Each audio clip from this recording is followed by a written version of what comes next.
और ऑपरेशन सिंदूर पर मुझे बोलने का मौका दिया। मैं आपका धन्यवाद देना चाहती हूँ। सबसे पहली बात जो मैं कहना चाहूँगी वो यह है कि हमें अपनी देश की सेना पर गर्व है।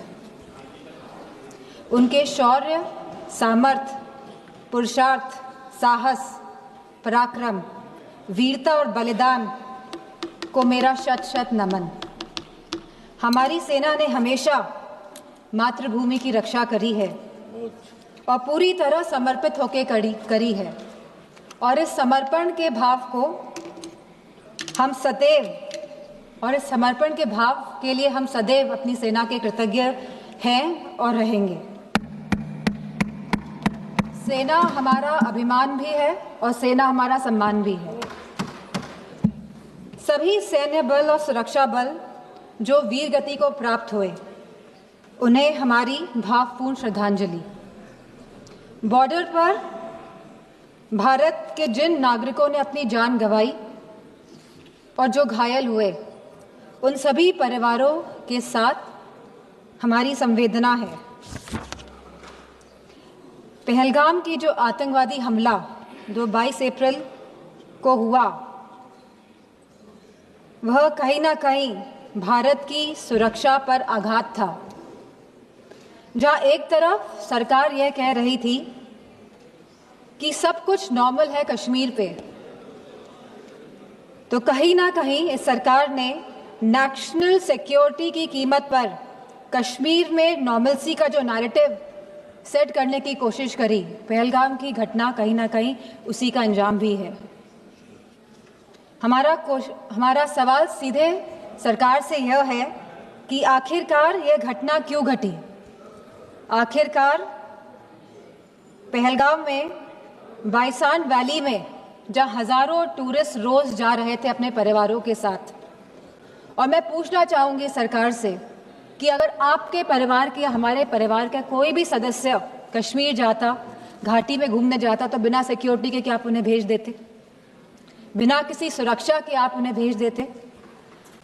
तो क्या एक भारतीय की जान की कोई कीमत नहीं है? कहीं ना कहीं जो यह घटना घटी है, इसके लिए पूरी तरह से यह सरकार जिम्मेदार है और इसको रिस्पॉन्सिबिलिटी भी लेनी पड़ेगी और अकाउंटेबिलिटी भी सेट करनी पड़ेगी। और जिस समय घटना घटी तो भारत में अमेरिका के वाइस प्रेसिडेंट्स JD वैंस भी यहाँ मौजूद थे, और जब भी इस तरह के VIP गेस्ट भारत में होते हैं तो हमेशा कश्मीर घाटी में सुरक्षा बढ़ाई जाती है।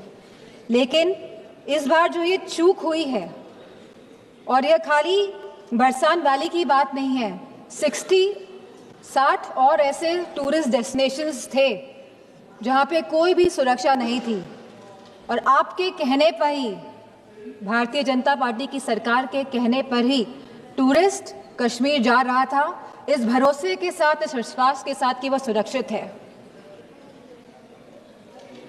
और यह जिम्मेदारी अंतोगत इस सरकार ने, भारतीय जनता पार्टी के नेताओं ने क्या कहा कि यह जिम्मेदारी टूर ऑपरेटर्स की थी वहां की सुरक्षा की, जो बहुत ही गैर जिम्मेदारा बयान है और साथ ही इनकी संवेदनहीनता को भी दर्शाता है। ऑपरेशन सिंदूर में जहां भारतीय सेना ने सटीकता से पाकिस्तान और POK के अंदर 9 टेररिस्ट कैंप्स या आतंकी ढांचों को तबाह किया, को निशाना बनाया, और जब हमारा पल्ला भारी दिख रहा था तो ये सीज फायर का जो अनाउंसमेंट हुआ, बात ये नहीं है कि सीज फायर का अनाउंसमेंट हुआ, बात यह है कि सीज फायर का अनाउंसमेंट किसने किया। किसी भी भारत के मंत्री ने या कोई भी भारत के ऑफिशियल हैंडल से यह अनाउंसमेंट क्यों नहीं किया गया? भारत के देशवासियों को क्यों यह सूचना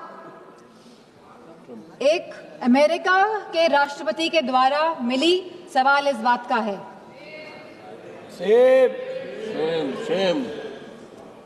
कहीं ना कहीं भारत की फॉरेन पॉलिसी पूरी तरह से फेल है,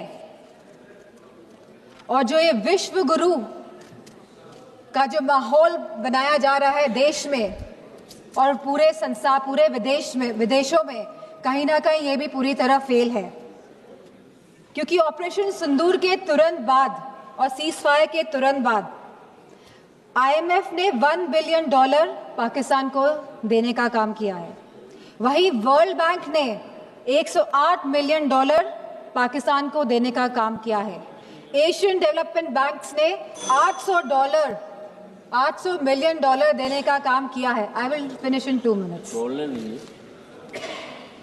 वहीं UN सिक्योरिटी काउंसिल में पाकिस्तान को काउंटर टेररिज्म कमेटी का वाइस चेयरमैन बना दिया गया। यह दर्शाता है कि भारत की फॉरेन पॉलिसी पूरी तरह विफल हुई है। और यही नहीं, पहली बार चीफ ऑफ आर्मी पाकिस्तान का अमेरिका के राष्ट्रपति के साथ लंच करने का न्योता मिला और लंच किया। और बात यहीं पे समाप्त नहीं होती है। आज जनरल माइकल कुरेला को प्रेसिडेंट ऑफ पाकिस्तान ने प्रेस्टिजियस निशान-ए-इम्तियाज अवार्ड भी दिया है।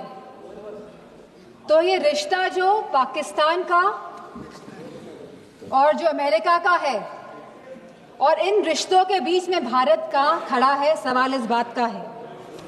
सवाल ये भी है कि अगर चीफ डिफेंस स्टाफ ने ये बात कही कि हमारे लड़ाकू विमान गिरे हैं, तो लड़ाकू विमान तो गिनती के हैं, आज नहीं तो कल तो पता ही चल जाएगा कि कितने लड़ाकू विमान गिरे। प्लीज मां। तो सरकार को क्या दिक्कत है बताने में? सर 2 मिनट्स कि please 1 minute, please conclude. Only 2 minutes last. 1 minute, 1 minute. कितने लड़ाकू विमान गिरे हैं, और ये लड़ाकू विमान जो गिरे हैं ये क्यों गिरे, ये भी सरकार को बताना पड़ेगा। सरकार पूरी तरह से, सरकार का इंटेलिजेंस फेलियर है। सरकार ये बात जानती ही नहीं थी कि जहां हम पाकिस्तान से लड़ रहे हैं, वहीं दूसरा देश, हमारा पड़ोसी देश चीन, चाइना, पूरी तरह से समर्थन कर रहा था पाकिस्तान का। क्या ये इंटेलिजेंस फेलियर था, या ये एक्शनेबल इंटेलिजेंस को इग्नोर किया गया? Please please please. तो मैं अपनी बात यहीं पे समाप्त करते हुए कहना चाहूंगी कि जो भारत का जो डिफेंस का बजट है, जो 1.9% ऑफ द GDP है, इसको बढ़ाया जाए, इसको 3% किया जाए, और वहीं अग्निवीर जैसी योजना को समाप्त किया जाए। और जो लेटेस्ट टेक्नोलॉजी से जो आप लड़ाई हो रही है, जो वॉरफेयर चल रहा है, तो भारतीय जनता पार्टी की सरकार है, तो वो जागरूक बने इसके प्रति।